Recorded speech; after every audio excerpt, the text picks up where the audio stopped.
जी अस्सलाम वालेकुम रहमतुल्लाह जी। तो आप ये देख रहे हैं हमारा जो एक 125 है इसका हम रील बैलेंस करेंगे। तो आप ये देखें हमने कैसे इसको रील बैलेंस किया। तो आप ये पूरी वीडियो देखें कैसे हमने इसकी दूध निकाली।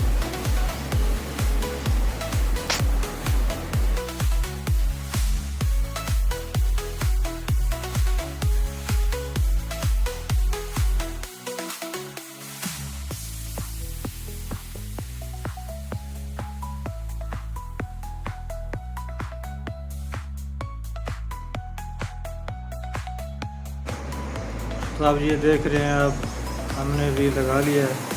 तो आपने ये चेक करना है कि रील ऊपर जा रहा है, नीचे जा रहा है, साइड पे जा रहा है। तो उसी तरीके से आपने टाइट ऐड करनी है।